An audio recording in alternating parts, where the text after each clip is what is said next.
રાધનપુર નાયબ કલેક્ટર કચેરી ખાતે નાયબ કલેક્ટરને રાધનપુર વેપારી એસોસિએશન દ્વારા રાધનપુરમાં થતી ચોરીની ઘટનાઓને લઈને આવેદનપત્રો આપવામાં આવ્યું। રાધનપુર તાલુકા સેવા સદન ખાતે નાયબ કલેક્ટરને રાધનપુર વેપારી એસોસિએશન દ્વારા આવેદનપત્ર આપવામાં આવ્યું। રાધનપુર ખાતે વારંવાર બની રહેલી ચોરીની ઘટનાઓ જે ચોરીની ઘટનાઓ પોલીસ પકડી ન શકતી હોય તેને લઈને વેપારીઓની અંદર ચિંતાનો માહોલ છવાતા રાધનપુર વેપારીઓ તાલુકા સેવા સદન ખાતે પહોંચ્યા। આવેદનપત્ર આપવામાં આવ્યું હતું। રાધનપુર શહેરમાં વેપારીઓના ધંધા રોજગારીની સલામતી ન હોય તેને લઈને વેપારીઓમાં ચિંતાનો માહોલ છવાયો હોય ત્યારે ઘણા સમયથી રાધનપુર શહેરની અંદર ચોરીના બનાવોએ માજા મૂકી છે।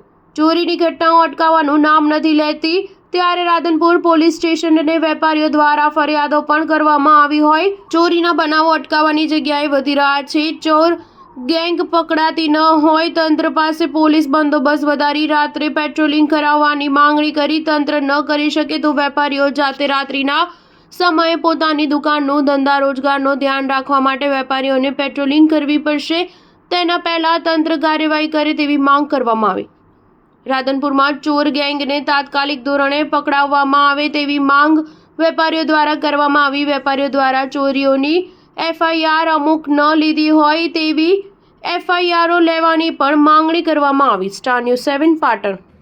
આજરોજ રાધનપુર વેપારી એસોસિએશન દ્વારા પ્રાંત સાહેબશ્રીને રાધનપુરમાં ટૂંક સમયમાં ખૂબ બધી ચોરીઓ જે થઈ રહી છે એના ઉપર પોલીસ કોઈ એક્શન નથી લેતું એટલે પોલીસને એમની કાર્યવાહી બહુ જવાબદારીથી કરવા માટે પ્રાંત સાહેબશ્રીને આવેદનપત્ર આપવામાં આવેલું છે અને પ્રાંત સાહેબને કહેવામાં આવેલું છે કે ટૂંક સમયમાં આની નિકાલ કરે તો યોગ્ય છે।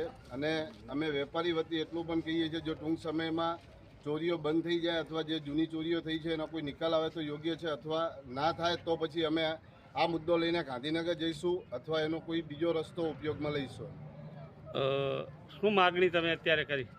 અત્યારે અમારી માંગણી પોલીસનું જે રાતનું પેટ્રોલિંગ છે એ વધારે અને આ ચોરીઓ થતી અટકાવવા માટેની બધી કોશિશો કરે, જૂની ચોરીઓ પકડે અને જે જૂની એફઆઈઆરો નથી લેવાની લોકોની ચોરીઓ થઈ છે છતાં જે પોલીસે એફઆઈઆર નથી લીધી એ એફઆઈઆર લે।